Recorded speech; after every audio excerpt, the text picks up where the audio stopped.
Hello and welcome to another episode of Ewell Acres. Today we're going to be continuing our discussions about beekeeping by talking about personal protection gear avails to help make your beekeeping experience more pleasant. Let's get started.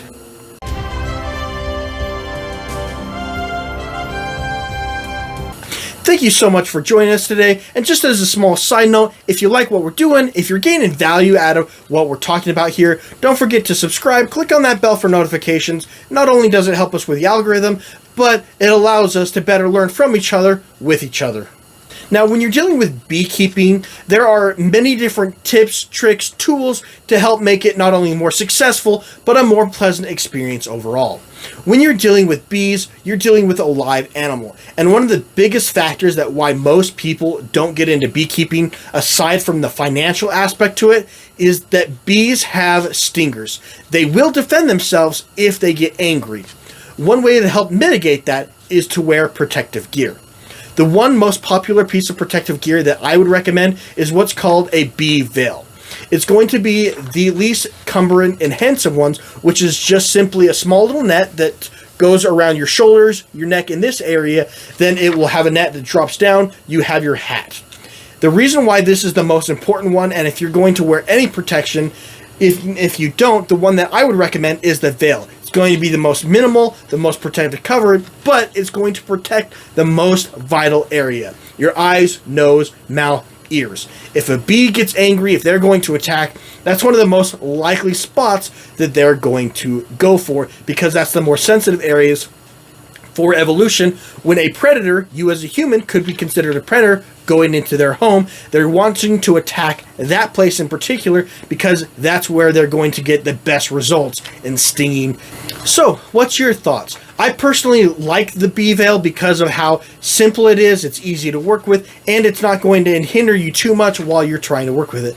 What's your personal idea of the types of protective gear that you like? Do you prefer the full suit, just the veil, the gloves? Let us know in the comments below.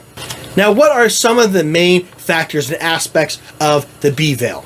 It's going to have a wide-brimmed hat, typically speaking, so that way when it's hot, it's sunny outside, it will allow you to have shade while you're trying to work with it.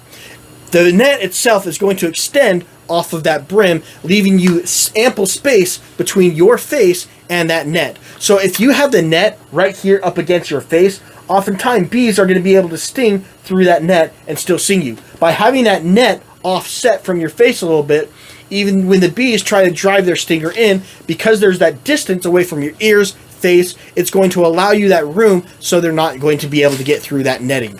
Also, it's going to make your a little bit more comfortable because you're going to be able to have a wider view because you don't have this net partially blocking your eyes, and it's not going to be breathing in and out because it's going to be pressed right up against your face. Next most common thing is it's going to drape down over your face, and there's typically going to be a Velcro or some sort of a cinch string to tighten it. I would highly recommend that if you're going to get a hat and veil, make certain it has this feature, because if it doesn't, then it's going to be loose, allowing bees to fly up underneath that net and get into your face. That net, that face, does not do any good if they're able to get in underneath it. So you can cinch that tight, making certain that it is nice and secure. Thank you so much for joining us today. This was just a quick tip, helpful video on personal protective equipment, talking about the bee veil and hat, what it's used for, the advantages and disadvantages, and how it can help you out. Thank you so much for joining us. If you're gaining value out of these videos, don't forget to subscribe, click on that bell for notifications, and thank you so much again for joining us. We look forward to seeing you next time.